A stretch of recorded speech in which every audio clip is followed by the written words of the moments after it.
Today, we find Greta O'Leary in Wellington, where she's readying the release of her new EP, Treasure Horse. So Greta, where does the story of Treasure Horse begin? The child grieves the horse. So I recorded it actually in two parts. So the first two songs I did, were Outnumbered and Body Now. And I recorded those with Toby Lloyd from Tiny Triumphs in Wellington. So that was great. Toby's wonderful. And then I sort of changed course because I got some development funding from New Zealand On Air and worked with Charlotte Yates, a very respected songwriter. And we recorded like all over Wellington. So this was our winter project. So we recorded like our rhythm section at Surgery, and we had a go in the Massey studios and with Andrew Downs, who's over in Miramar as well. Yeah. Right. So it was like working with Charlotte as a producer. It was great. Really different than Toby. But it was such a great opportunity to just get my head more around the recording process and bringing in session musicians and sort of articulating what I want, like learning the language, which is so important. And yeah, we had a lot of fun. Right. And by this time, were all the songs written? You were just waiting to record, or what was the process? Yep.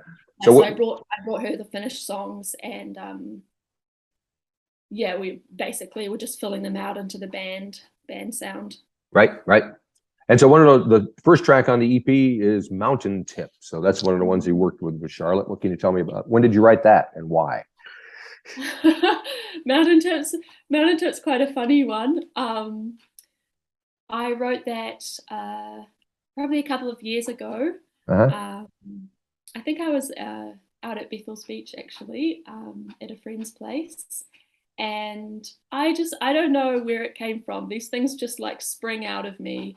And I guess you could say it's a little bit of a ode to like previous selves who have not been able to be heard in this world. Right. It's very lighthearted, and it's a very funny song for me and my loved ones. Yeah. Oh, cool. Yeah. And you see you got kind of strings being used throughout the record, especially and on that track in particular. So tell me about the instrumentation and how that all came about. So this one was so much fun. We had Aaron Stewart doing double bass, right? And we had the bowed bass in there sometimes, and then Darren Matthieson, who's this incredible drummer. I think he drums for Shapeshifter, and so he just the two of them just like took it to another world. You know, it's so fast paced compared to a lot of my music. Then we brought in fiddle, Tristan Carter, right? He's an amazing harmonist, and I also played a little bit of cello. I also play the cello, but that was my recording debut of cello. Oh, exciting! Yeah. Very good. And I was listening to it, and it would remind me. I don't know how familiar you are with early Aldous Harding, because she was kind of doing this kind of English folky stuff before she's doing whatever it is that you would call that she's doing now. And that kind of reminded me of that. Is that a relevant comparison, do you think, or are you completely off the wall? Definitely not. Like, that song's not one of the ones I thought would link in. Like, her name, like in interviews, her name definitely does come up. Oh, it does. Okay, cool. When people try to figure out where to place me, I guess. Yep.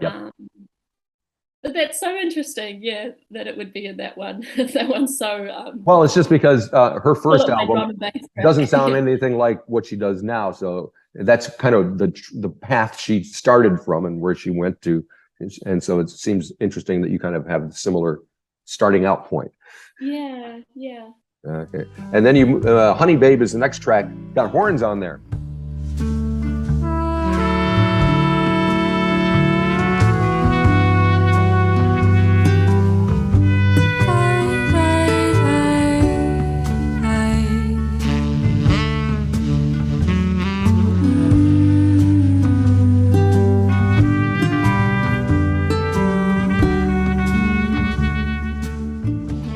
another one you did with Charlotte? Yes, Honey Babe was just a dream to record. Some songs, everything just works perfectly the first time, and Right. yeah, that song has just been so easeful, and it's such an easeful song to like to sing and to listen to, I think. So yeah, who did we have? We had Eilish Wilson. She played baritone saxophone, Right. which was super yummy, and Super yummy, yes. yeah, and a trumpet player, show pony. Right, right. Yeah, the sax kind of gave it a little, for me, because I'm an old guy, a Pink Floyd kind of vibe to it. Oh, nice. So, yeah, Charlotte called it my whiskey bar song. uh-huh. And the baritone was just so good. We tried the tenor, but it was like, no, gotta go low. Right, got to go low. Excellent. Always go low. All right. So, well, it looks like we're whipping our way through the EP. The next track is Outnumbered. That's the one of the ones you did with Toby, right? Yes. So, what can you tell me about that? And I said, and I said, I'm not sad, just a little outnumbered. So that was the very first song of the EP that I recorded, and the earliest released. I released it back in the end of February. Yep. And why do you think that was the first one that you released? It just felt the best balance of like translatable to other people, but still very, very me. So it just felt like a great bass offering. Yeah. Did you get much feedback from folks when you released it initially? Yeah, it was great, especially because I haven't like released properly before. Right. Then just sort of all the people come out of the woodwork that I've known, right? You know, because they're curious, and yeah, people were really interested, which was so nice. Interested in like my sound and what I was doing and what it was about. Yeah. So now we get up to Body Now, which is also a single that you released, and another one that you did with Toby. What kind of insights can you give us on that one? You're in my body now.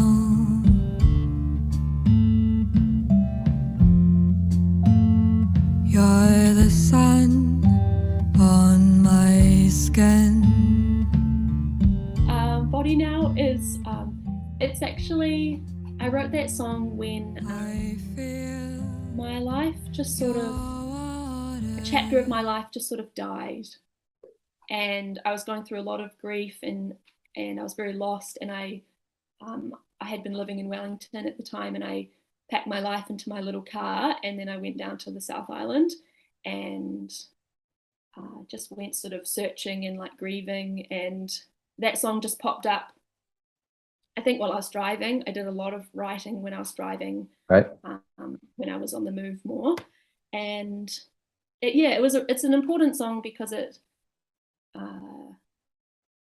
after that process I went back up north. I moved to Auckland and like got serious about music. Okay. Yeah.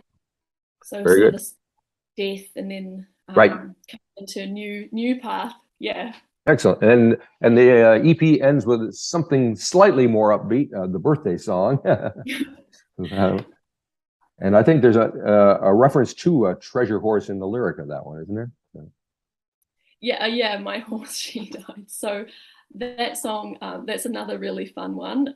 It's a bit of a party, was a bit of a party for us. And yeah, we did that with Charlotte and the surgery, and with Tristan as well. And yeah, it is just like a tragedy comedy, I suppose. about how my birthdays all being the worst. Oh no. Which goes right back to childhood. So yeah, in the first verse, on my 10th birthday, my horse died, and it just kind of like goes on from there. But it's very hopeful. Okay. Yeah, I always believe. I'm afraid to even ask you when your birthday is, because I don't know. Yeah. It's in winter, which doesn't help, I think. Oh, okay. That's terrible. Yeah, but it's a very fun song. It gets people laugh a lot, but also feel sad, which I like. Okay. So tell me more about what we can expect other than these 5 songs when you're out on the road playing for us. Yeah, I've got a collection. I've got songs in the bank from the past, and also super new ones that I'm super just new. like, good. Yeah, I'm just whipping out. And yeah, some that'll probably be on my album next. And I love this phase. I feel very free to road test songs. Yep. And I think maybe sometimes when artists are quite established, they don't feel that freedom so much anymore. Right. So well, I think everybody's got their phones out and everybody's recording everything. So I think there's like a fear of like, oh, if I play this song, it's like suddenly released without any control over myself, and it may not be what I want to have out there. Yeah, so. Absolutely. I went to Lucy Dacus recently, and she really wanted to play one of her new songs, but she went through a whole ordeal of, do not record this, like it's so important to me to be able to release this when I choose, but she wanted to play it, so she gave everyone permission to ridicule and go up to anyone that they thought had their phones out. Give them a hard time about it. That's excellent. Oh, it's kind of weird that it's come to that. Yeah, very strange. Because back in, I'm an old guy, like I said, and back in the 70s, if anybody got snuck in a cassette recorder and tried to record a concert, all hell would break loose, and nowadays everybody's recording everything all the time, and it's just out of control. So it's very, very strange, and it's got to be tough for the artists because they want to have a certain amount of control over what is out there and what represents them, I guess. So also the privacy of a show being just a closed room, just with that group of people. Doesn't exist in the same way, because you can have little recordings of what you've said or what you've played, and then that can be shared infinitely. Yep. So do things like that weigh on your mind when you're performing? Not really. I think I say some questionable things sometimes. But we all do. There's no use dwelling. I just move on. Okay, very good. Well, this is all exciting. Can't wait for the album, the EP, to come out, and see you at the Wine Cellar in a couple of weeks. So very cool. Yeah. Thanks for taking time talking to me. I appreciate it. Thank you, Marty. We'll see you. Bye.